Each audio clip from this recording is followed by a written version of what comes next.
Who is Tony Gaskins? Well, I got the opportunity to find out earlier this year. For those of you who may know me, life isn't always easy. And I came across a class that he was having, which was a life coach class, which carried a message: turn your mess into a message. And I said, you know what? I'm gonna do this. And I did something that any build caller would do. I sent him a personal message. And I was like, why should I take your class? And I didn't think he would answer. And he did. And we kept talking, and he said, one day I'm gonna be in Bermuda. And Jensen brought him. Now, Tony Gaskins is a young man. He's only 30. And he grew up, he's a pastor's son, a former pastor's son. So for those of you who may have been raised deeply in the church, you know how conflicting that could be. Hot girls, clubs, and all of that going on, but you have to stay home. He went off to college, and boy, did everything he missed come running after him. He had a football scholarship, he had the girls, he had the popularity, and then he lost it all. He got kicked out of university because all of that came before his studies. He's from Florida. He ended back at home, and he did what he says most black men do. And what do you think that is? What trade did he end up in? The drug trade. So he started selling drugs. And he had this battle, he says, that although he knew that wasn't the lifestyle for him, it brought him the money he wanted, and of course, his biggest weakness, the female. So he ends up getting married, and he's with the woman of his dreams, but she wasn't his dream guy because he had perpetrated a fraud. How many of us fall for that, hey? Or have fallen for it? So he married her, they had a child, their child ended up in ICU, and because the Tony that he portrayed was not the Tony who he actually ended up being, she left. And they had only been married a couple of months. And that's when he said that was his rock bottom. He didn't want to lose his wife, and he didn't want to lose his child. So he turned back to his foundation of God and said, give me another chance, and I will turn my life around. And with that, he realized that he had a voice, a message, and this is the Tony Gaskins we see today. So he's here. It's going to be an interactive session, so don't think that you're going to be quiet.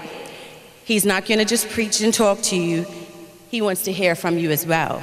So he's going to give us a presentation, and then we're going to have a short intermission, and then it's going to be Q&A. You'll find some index cards. Perhaps they're in your bags, I'm not sure. If you're shy and you prefer to write your questions down, there are volunteers who will collect them, and then you can ask him his questions.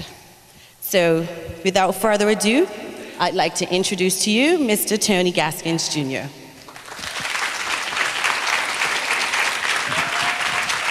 Bermuda, how are you? Well, I guess I don't have a speech. She just told my whole story. Well, I want to say thank you to Carla for hosting. And thank you to the VIP group, Jansen Cross. He set this all up himself. He had some help, but he had the idea, he had the concept, and he put it together. And I love people who are courageous, who are different, who are willing to take a chance. And he put his money up. And this is my first time being here, so I wanted to work with him and make it happen. So we didn't go the normal route that speakers do. I wasn't trying to be Hollywood and all of that. I realized that this is a job of purpose and that people need this job. People need this night, these seminars. So what I want you to do, we're gonna shift the atmosphere. If y'all could just give a round of applause for yourself. Please, just give a round of applause for yourself, because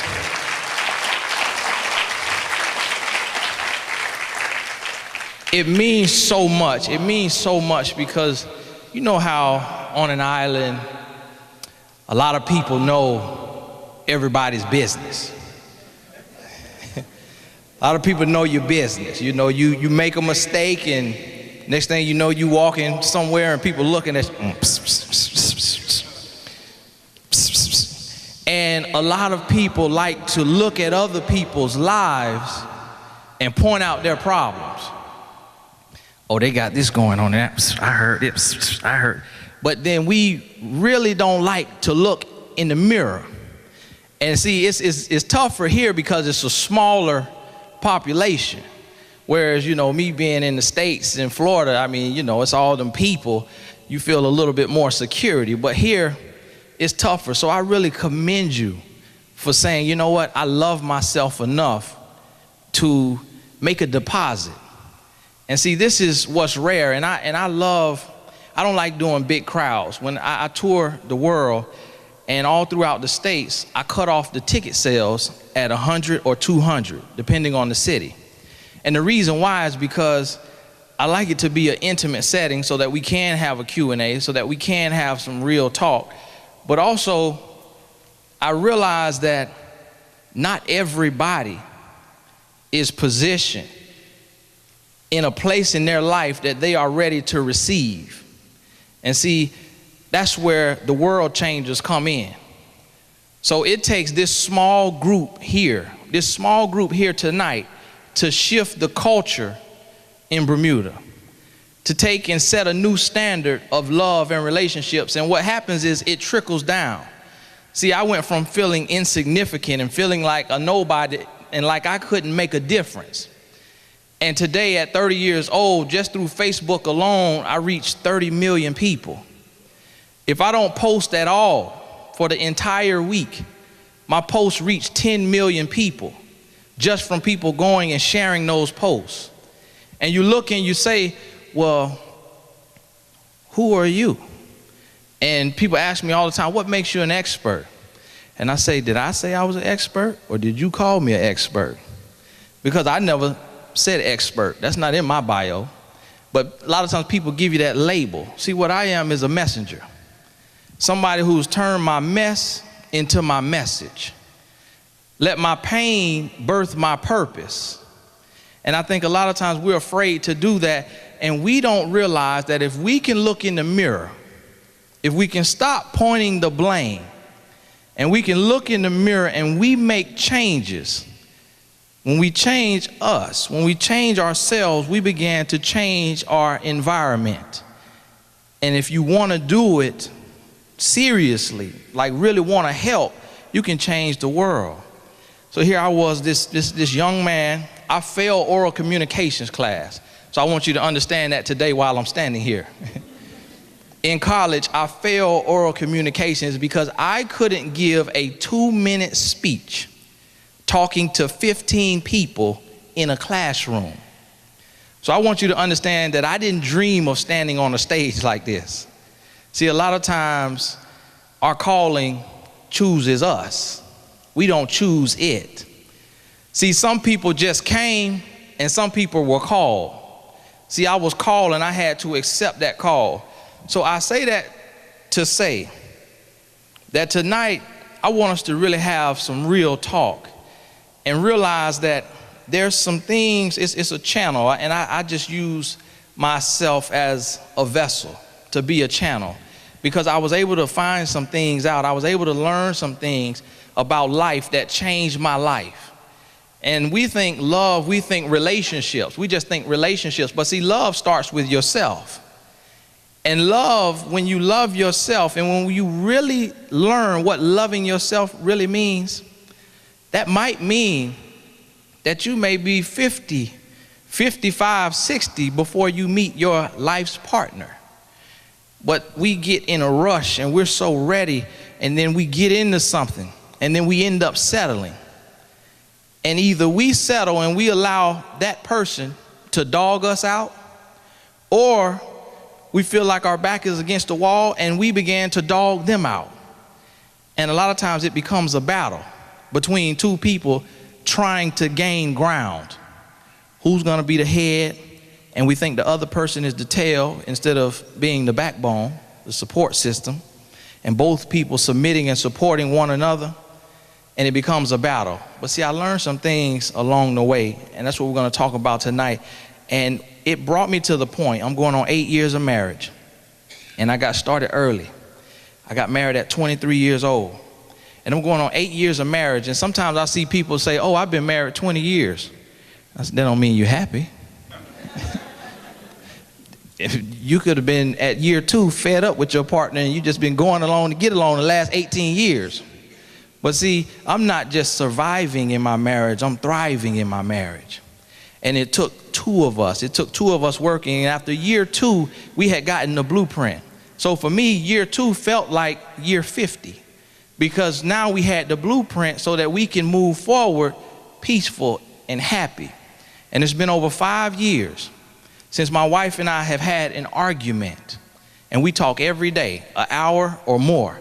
So for us to talk every single day, and we haven't had an argument in 5 years, it's some things that I want you to get tonight. And you got to be willing to implement these things so that you can see these changes.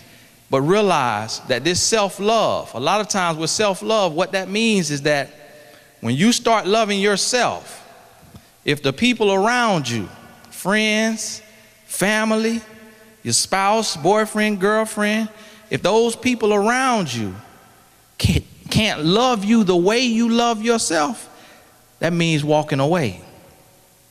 So tonight I want you to get your mind ready and understand that you might have to get to stepping. It might need to be some changes made. But see, some of you, how many in here married? Some married folks? And that's a little bit. Everybody that's single? If you ain't married, you're single. If you ain't married, you're single. How many of you in a committed relationship?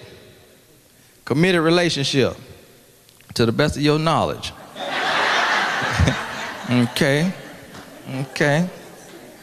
Now, how many of you are in a situation? It's just a situation.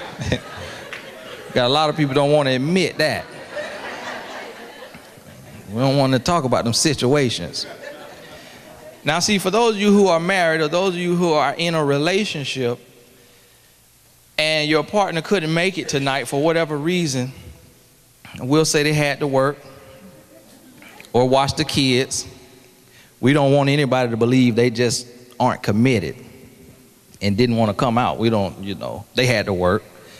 So we understand that. But what I want you to realize is that when you change yourself, the people around you have to change. Because if they don't change, then guess what? You change the people you're around, meaning you leave. So when you change and you set new standards, whoever's in your life, they got to adhere to those standards. And they're going to have to get right or get left. They're going to have to step up or step out. So a lot of times one person can initiate change in a relationship.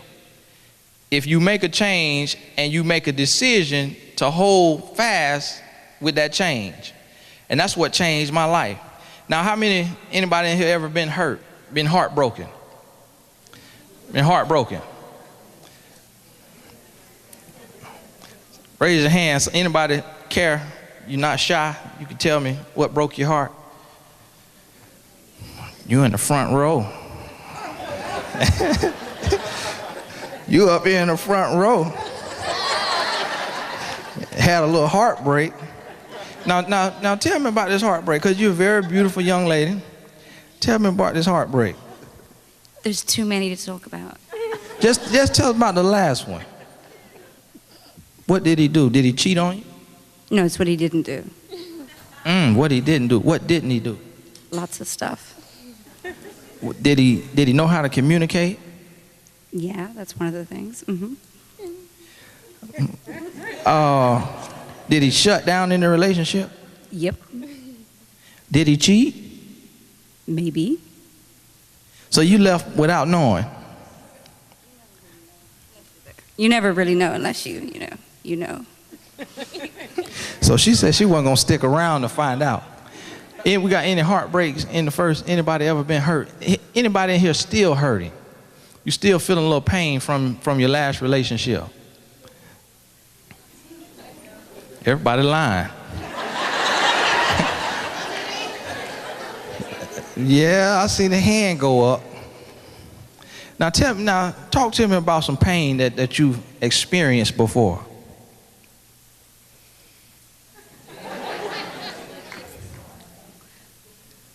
What you want to know?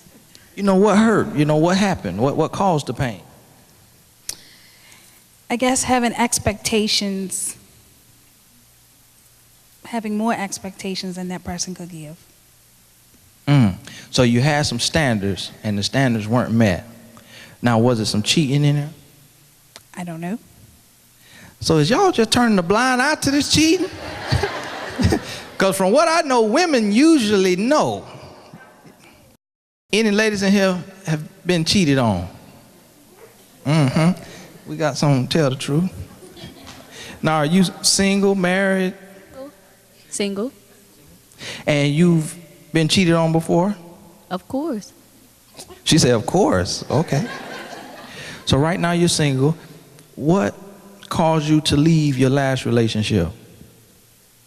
When I found out, so I was like, I'm out. Wow, it was that easy? So Once is gonna cheat again. I respect that. Y'all give a round of applause. Now, if you meet somebody tomorrow, how do you feel the past relationship could affect the new relationship?